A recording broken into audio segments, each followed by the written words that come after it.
A lot of people get this chipmunk confused for a squirrel. So I just kind of let them, like half of the time, I just let them believe it's a squirrel. It does not get a lot of purchases when I sell my prints at the market. But that's okay because I really enjoyed the process of doing this one.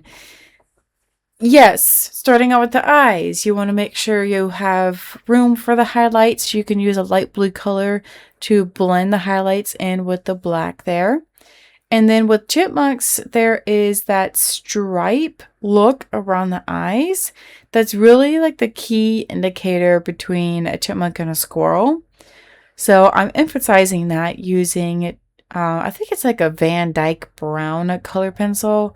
But I'm using a variety of different browns to blend together. And then it all goes down to that focal point of the nose and the mouth.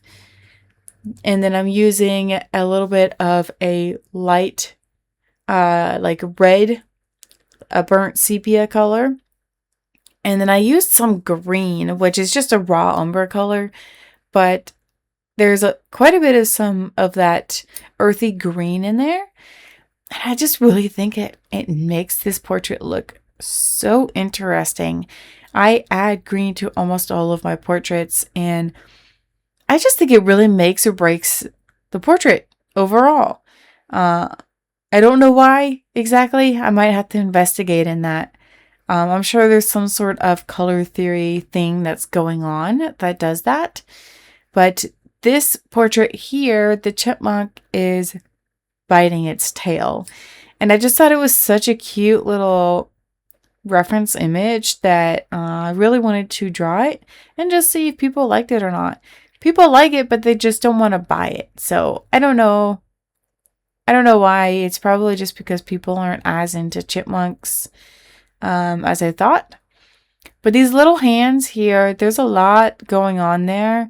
And you want to make sure that you work on the details first so that you can add in the shading afterwards. So sometimes I'll add the details first and then work on the shading, especially for these little tiny details like this with the hands. They are combining together. And then I use some bright colors for the tail itself. And then for the belly a little bit as well. So just blending a variety of cool tones and warm tones. And then drawing longer strokes to create a sense of, like a thicker fur on this animal. Normally I draw left to right as well. But for this case, I'm just drawing the belly first. And then I'm going to go to the left and work on the tail a little bit more. I think the tail is just it's like the focal point. So I kind of wanted to do that last to really focus on the details of that and make sure that, all the colors are nice and cohesive overall. I'll use a lot of dark sepia and light sepia colors, which has a very purple tint to it. But I think it really, it's nice because it's not such a harsh brown color. And then I use some burnt siennas along with some of those bright orange colors. It's just a really big variety of very interesting colors that I'm using for this portrait. And this is, if you've watched my videos in the past, this is what I'm always saying is use a variety of different colors. Use colors that you wouldn't think would be in a portrait, such as green or purple, and play around with it. Blend those with the other main colors that you see and just see how it goes. I mean, the end result is always going to be fun. It's always going to be interesting. So definitely try it out for yourself and make sure that you are, leaving room for the highlights. And then when you're working on the super dark areas, like you could see here on the bottom of this tail, you want to use black over the top of all those layers. That way it's nice and saturated and it's not just a straight black color itself. You can also use a white color pencil to create some highlights. It doesn't go on 100% white, but it does lighten it up so it creates a sense of highlights, like I said. For these details, you do want to have a sharper color pencil. That way, you're not messing up the texture itself of the tail. So we're working on texture, and you can see in the tail itself, I'm drawing longer strokes. And if you have a mistake, you can go back over with an eraser and lighten up, but you can't fully erase. So just be mindful of that.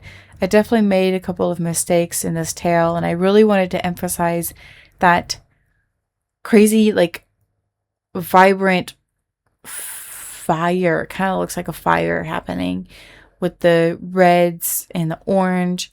So you can go back over it and fix some of those things, but just in order to prevent that from happening again, draw lighter, draw a lot lighter, and then build up those layers over time and build up more pressure over time as well to prevent any errors from happening, because you can't always go back over something that's super dark and saturated and lighten it up or erase it.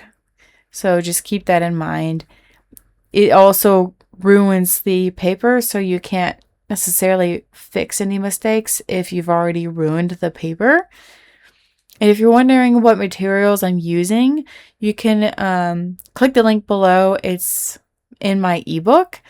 So it's all the materials that I like to use, as well as the paper, pencils, erasers, all of that. But if you also want to learn to draw, I have all individual classes that's at your own pace. You can click on whatever animal you want to learn to draw. That'll be linked below. And then if you want to get more in depth, I do have a full program where you can learn to draw your own pet. It goes in the detail of different types of fur, different colored fur, and then the details of each animal feature, like eyes, nose, ears. And then by the end, you can draw your own portrait. So if you liked this little video here, don't forget to like and subscribe, and I will see you in the next one.